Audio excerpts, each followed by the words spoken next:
Hey guys, DC Tamil movie ഉണ്ട് ഞാൻ ഇന്നലെ. ലോകേഷ് കനകരാജ് അഭിനയിച്ച, അരുൺ മതേശ്വരൻ ഡയറക്ട് ചെയ്ത, ക്യാപ്റ്റൻ മില്ലറൊക്കെ ഡയറക്ട് ചെയ്ത സംവിധായകനാണ് അദ്ദേഹത്തിൻ്റെ DC. ഞാൻ ഇന്നലെ പോയി കണ്ടു. പടം കിടിലൻ പടമാണ്, നല്ല ഗംഭീരമായ ഫിലിം. എനിക്ക് തോന്നുന്നത് ഒരാഴ്ചയായി പടം റിലീസ് ചെയ്തിട്ട്. ഇൻസ്റ്റയിലൊക്കെ ആണെങ്കിൽ ഒരുപാട് റിവ്യൂസും അതുപോലെ തന്നെ യൂട്യൂബിലൊക്കെയാണെങ്കിൽ ഒരുപാട് പോസിറ്റീവ് റിവ്യൂസ് ഇതിനോടകം തന്നെ വന്നു കഴിഞ്ഞു. ഇൻസ്റ്റ തുറക്കുമ്പോൾ ഈ ഫിലിമുമായി ബന്ധപ്പെട്ട റീൽസും കാര്യങ്ങളൊക്കെയാണ് വരുന്നത്. അപ്പോൾ എന്തായാലും പോയി കണ്ടേക്കാമെന്ന് കരുതിയാണ് കണ്ടത്. നല്ല തിയേറ്റർ എക്സ്പീരിയൻസ് ആണ്, ഈ മിസ് ചെയ്തിട്ടുള്ളൂ എന്ന് കരുതി. അപ്പോൾ അങ്ങനെ ഞാൻ ഇന്നലെ സെക്കൻഡ് ഷോ പോയി കണ്ടു. കോതമംഗലം ജവഹർ തിയേറ്ററിലാണ് ഞാൻ കണ്ടത്. സംഭവം അത്യാവശ്യം നല്ല രീതിയിലുള്ള ക്രൗഡ് ഉണ്ടായിരുന്നു. എനിക്കൊണ്ട് വീക്ക് ഡേയ്സ് ആയിട്ടും ഓൾമോസ്റ്റ് തിയേറ്റർ കംപ്ലീറ്റ് ഫുള്ളായിരുന്നു. പാർക്കിംഗ് ഏരിയയ്ക്കാണെങ്കിൽ തന്നെ വണ്ടി ഇടാൻ പോലും സ്പേസ് ഇല്ലായിരുന്നു. നല്ലൊരു റിലീസ് ഫിലിം പോയി കാണുന്ന ഫീലിംഗ് ആയിരുന്നു. അത്യാവശ്യം നല്ല ഹിറ്റാണ് പടം. അതുകൊണ്ട് തന്നെ എനിക്കൊന്ന് പടം ആളുകൾ കൂടി വരികയാണ്. ആദ്യത്തെ വീക്കിലൊന്നും വലിയ കളക്ഷൻസ് ഒന്നും ഇല്ലായിരുന്നു. പക്ഷേ ഇപ്പോൾ എനിക്ക് തോന്നുന്നു പടം ഈ റിവ്യൂസൊക്കെ പോസിറ്റീവ് ആയതോടുകൂടി ഒരുപാട് ആളുകൾ വന്നു തുടങ്ങി. പ്രത്യേകിച്ച് യൂത്താണ് കൂടുതലായിട്ടും വരുന്നത്. കാരണം ഇതൊരു 18+ പടമാണ്. നല്ല രീതിയിലുള്ള വയലൻസും കാര്യങ്ങളൊക്കെ ഉണ്ട്. വയലൻസ് ഇഷ്ടപ്പെടാത്തവർക്ക് ചിലപ്പോൾ ഈ ഫിലിം അത്ര ഇഷ്ടപ്പെടാൻ സാധ്യതയില്ല. ഈ പടത്തെക്കുറിച്ച് പറയുകയാണെങ്കിൽ കഥയിൽ അങ്ങനെ വലിയ പുതുമയോ കാര്യങ്ങളൊന്നുമില്ല. ഒരു നോർമൽ സ്റ്റോറിയാണ്. പക്ഷേ സ്ക്രിപ്റ്റിംഗ് കൊണ്ട് ഈ പടം ഭയങ്കരമായിട്ട് എലവേറ്റ് ചെയ്തിട്ടുണ്ട്. കാരണം ഒരു സിമ്പിൾ സ്റ്റോറി അല്ലെങ്കിൽ ഒരു നോർമൽ സ്റ്റോറീനെ വല്ലാത്ത രീതിയിലേക്ക് മാറ്റിയെടുത്തിരിക്കുന്നത് സ്ക്രിപ്റ്റിങ്ങിൻ്റെ മെയിൻ ഇതാണ്. കാരണം അത്രയും ചെറിയൊരു സ്റ്റോറീനെ ഇവർ ഭയങ്കരമായിട്ട് എഴുതി ഡെവലപ്പ് ചെയ്തെടുക്കുക എന്ന് പറഞ്ഞു കഴിഞ്ഞാൽ അത് നല്ല സ്ക്രിപ്റ്റിങ്ങിൻ്റെ ഒരു പോസിറ്റീവ് ഫാക്ടറാണ്.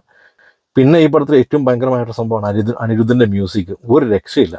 പടം തുടങ്ങണത് മുതൽ അവസാനിക്കണം വരെ ബാക്ക്ഗ്രൗണ്ട് സ്കോറിൻ്റെ ഒരു മേളാണ്. പല തരത്തിലുള്ള ബാക്ക്ഗ്രൗണ്ട് സ്കോറാണ് വരുന്നത്. അത് എന്താ പറയുക, പല മോഡേൺ ആയിട്ടുള്ളത്, ഓൾഡ് ആയിട്ടുള്ള രീതിയിലുള്ള ഇൻസ്ട്രുമെൻറ്റ്സ് ഉപയോഗിക്കുന്ന രീതിയിലുള്ള മ്യൂസിക്, അങ്ങനെ എല്ലാം കൊണ്ടും ബാക്ക്ഗ്രൗണ്ട് സ്കോർ ഒരു രക്ഷയില്ല. BGM ഗംഭീരമായിട്ടുണ്ട്. ഈ പടത്തിൻ്റെ ഒരു 50% എനിക്ക് തോന്നുന്നത് നമ്മളെ പടത്തിലേക്ക് അടുപ്പിക്കുന്നത് ഈ അനിരുദ്ധിൻ്റെ ഒരു BGM തന്നെയാണ്. പിന്നെ ഇതിൽ എടുത്ത് പറയേണ്ട കാര്യങ്ങൾ അതിൻ്റെ റോ കൈൻഡ് ഓഫ് മേക്കിംഗ് ആണ്. എനിക്ക് തോന്നുന്നത് ഏതാണ്ട് ഒരു 2090 കാലഘട്ടങ്ങളാണ് ഫിലിം നടക്കുന്നതായിട്ട് കാണിക്കുന്നത്. കാരണം മൊബൈൽ ഫോൺസൊക്കെ നമ്മുടെ പഴയ ചെറിയ ഫോൺസൊക്കെ ഇറങ്ങിയ ടൈമാണ് കാണിക്കുന്നത്. അപ്പോൾ ആ തരത്തിൽ ആ സമയത്തുള്ള ആ ഒരു എൻവയോൺമെൻറ്റും കാര്യങ്ങളൊക്കെ കറക്റ്റായിട്ട് കാണിക്കുന്നുണ്ട്. ലൊക്കേഷൻസൊക്കെ ആണെങ്കിലും ആ ഒരു കളർ ടോണും കാര്യങ്ങളൊക്കെ നല്ല കിടിലനായിട്ട് വന്നിട്ടുണ്ട്. അതുപോലെ തന്നെ എടുത്തു പറയേണ്ട ഒരു പോസിറ്റീവ് ഫാക്ടറാണ് ഇതിലെ ആക്ടേഴ്സ്. എല്ലാവരും നല്ല ഗംഭീരമായിട്ട് അഭിനയിച്ചിട്ടുണ്ട്. കാരണം ഈ പറയുന്ന പോലെ പ്രത്യേകിച്ച് ലോകേഷ് കനകരാജൻ ഇപ്പോൾ ആദ്യത്തെ ഫിലിമാണ്. പക്ഷെ ആ ഒരു ഇതൊന്നും പുള്ളിയുടെ മുഖത്തോ അല്ല അഭിനയത്തിൻ്റെ നമുക്ക് കാണാൻ പറ്റില്ല. കാരണം അത്രയ്ക്കും ഗംഭീരമായിട്ട് തന്നെ പുള്ളി ആ റോള് ഹാൻഡിൽ ചെയ്തിട്ടുണ്ട്. അതുപോലെ തന്നെ കൂടെ അഭിനയിച്ച ആൾക്കാരാണെങ്കിലും എല്ലാവരാണെങ്കിലും ഭയങ്കര എന്താ പറയുക, ഒരു റോ കൈൻഡ് ഓഫ് ആക്ടിങ് ആയിരുന്നു. ഭയങ്കര രസമായിട്ടാണ് എല്ലാവരും അഭിനയിച്ചിട്ടുണ്ട് ഫിലിമിൽ. അതുകൊണ്ട് തന്നെയാണ് പടം എല്ലാവർക്കും കൂടുതൽ കണക്ട് ആവുന്നത്. ഈ പടത്തിൻ്റെ ജോണർ പറയുകയാണെങ്കിൽ ആക്ഷൻ ഉണ്ട്, ക്രൈം, റിവെഞ്ച്, റൊമാൻസ് എല്ലാം കൂടി ചേർന്ന ഒരു ഫിലിമാണിത്. ഫിലിമിൻ്റെ ഒരു ബേസിക് പ്ലോട്ട് എന്ന് പറഞ്ഞു കഴിഞ്ഞാൽ അധോലോകം പോലീസ് ഒക്കെ തമ്മിലുള്ള ഒരു ഫൈറ്റ് കാര്യങ്ങളൊക്കെ തന്നെയാണ്.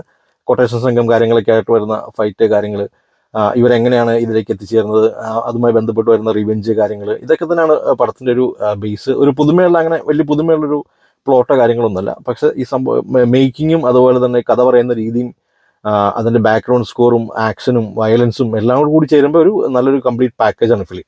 ശരിക്കും ഒരു തിയേറ്ററിക്കൽ എക്സ്പീരിയൻസ് ഡിമാൻഡ് ചെയ്യുന്ന ഫിലിം തന്നെയാണ് കേട്ടോ. എന്തായാലും നമുക്ക് തിയേറ്ററിൽ ഇപ്പോൾ തന്നെ കാണാവുന്ന ഒരു ഫിലിമാണ്. കാരണം ആ BGM ഒക്കെ ആണെങ്കിൽ നമുക്ക് തിയേറ്ററിൽ കണ്ടാലാണ് അതിൻ്റെ ആ ഒരു കംപ്ലീറ്റ് ഇമ്പാക്റ്റ് കിട്ടുള്ളൂ. അത്രയും ഗംഭീരമായിട്ടാണ് BGM പലപ്പോഴും വരുന്നത്. അതുപോലെ നായികയായിട്ട് അഭിനയിക്കുന്നത് നമ്മുടെ ഗോദയിലെ നായിക വാമിക ഗബ്ബിയാണ്. പുള്ളിക്കാരിയാണെങ്കിൽ കിടിലനായിട്ട് ചെയ്തിട്ടുണ്ട്. ഭയങ്കര പെർഫെക്റ്റ് ആയിട്ട് തന്നെ പുള്ളിക്കാരി ആ റോള് ചെയ്തിട്ടുണ്ട്. നമുക്ക് കാണുമ്പോൾ തന്നെ അത് ഒരു എന്താ പറയുക, ആ ഒരു ഫീല് കിട്ടും. നല്ല രീതിയിൽ തന്നെ പുള്ളിക്കാരിയാണ് ആ റോളും ആക്ഷൻസും കാര്യങ്ങളൊക്കെ ആണെങ്കിൽ തന്നെ നല്ലൊരു സ്ക്രീൻ പ്രസൻസും എല്ലാം കൊണ്ടും നല്ല ഗംഭീരമായിട്ട് തന്നെ പുള്ളിക്കാരി പെർഫോം ചെയ്തിട്ടുണ്ട്. അതുപോലെ തന്നെ ഇതിലൊരു പോലീസ് ഓഫീസറായിട്ട് അഭിനയിക്കുന്ന ഒരു നടനുണ്ട്. ഒരു മെയിൻ പോലീസ് ഓഫീസറായിട്ട് അഭിനയിക്കുന്നത് പുള്ളിക്കാരനാണെങ്കിൽ വളരെ പെർഫെക്റ്റ് ആയിട്ട് കിടുവായിട്ട് ചെയ്തിട്ടുണ്ട്. ദേവദാസ് എന്ന കഥാപാത്രത്തെയാണ് ലോകേഷ് കനകരാജ് അഭിനയിക്കുന്നത്. അദ്ദേഹവും പിന്നെ അദ്ദേഹത്തിൻ്റെ കുറേ കൂട്ടാളികളായിട്ട് അഭിനയിക്കുന്ന ആക്ടേഴ്സൊക്കെ ഉണ്ട്. അവരുടെ പേരൊന്നും എനിക്കറിയില്ല. അവരോടാണ് എനിക്ക് മലയാളിയാണ്. എന്തായാലും അവരെല്ലാം ഗംഭീരമായിട്ട് തന്നെ പെർഫോം ചെയ്തിട്ടുണ്ട്.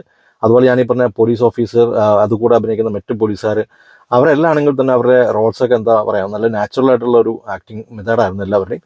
അപ്പോൾ എൻ്റെ ഒരു പേഴ്സണൽ ഒപ്പീനിയനിൽ ഒരു മസ്റ്റ് തിയേറ്ററിക്കൽ വാച്ച് ഫിലിമാണ് DC. വയലൻസ് അധികം ഇഷ്ടപ്പെടാത്തവർക്ക് ഈ ഫിലിം അത്ര ഇഷ്ടപ്പെടാൻ സാധ്യതയില്ല. കാരണം അത്യാവശ്യം കുറേ വയലൻസ് സീനുകൾ കുറേ ഉണ്ട്. 18+ ആണ് ഫിലിം. അതുകൊണ്ട് തന്നെ എന്താ പറയുക, ലോകേഷ് കനകരാജിൻ്റെ ഒരു ഗംഭീരമായിട്ടുള്ള അഭിനയം, പെർഫോമൻസ്, കൂടെയുള്ള കോ ആക്ടേഴ്സിൻ്റെ ആണെങ്കിലും നല്ല ഗംഭീരമായ പെർഫോമൻസ്, അതുപോലെ അനിരുദ്ധിൻ്റെ കിടിലൻ BGM, ബാക്ക്ഗ്രൗണ്ട് സ്കോർ എന്ന് പറഞ്ഞാൽ പടം തുടങ്ങുമ്പോൾ മുതൽ അവസാനം വരെ ഒരു രക്ഷയില്ലാത്ത രീതിയിലാണ് BGM. അത് ഒരുപാട് റിവ്യൂസ് അതിനെക്കുറിച്ച് വരുന്നുണ്ട്. ഇപ്പോൾ എന്താണെങ്കിലും അനിരുദ്ധിൻ്റെ BGMനെ കുറിച്ച്. അതുപോലെ തന്നെ ഈ അരുൺ മതേശ്വരൻ്റെ ഒരു ഡിഫറെൻറ്റ് കൈൻഡ് ഓഫ് മേക്കിംഗ് സ്റ്റൈലാണ്. അപ്പോൾ അത്തരത്തിലൊരു raw kind of making style. ഈ ഫിലിമിൻ്റെ എഡിറ്റർ പ്രസന്ന ജയ്ക്കാണ്. എനിക്ക് തോന്നുന്നു പുള്ളി തമിഴിലൊരു മികച്ച എഡിറ്ററാണ്. ഒരുപാട് തമിഴ് മൂവീസ്, വലിയ ഹിറ്റ് മൂവീസെല്ലാം എഡിറ്റ് ചെയ്തിരിക്കുന്ന ഒരു എഡിറ്ററാണ്. അതുപോലെ സിനിമാറ്റോഗ്രാഫി ചെയ്തിരിക്കുന്നത് മുകേഷ് G ആണ്.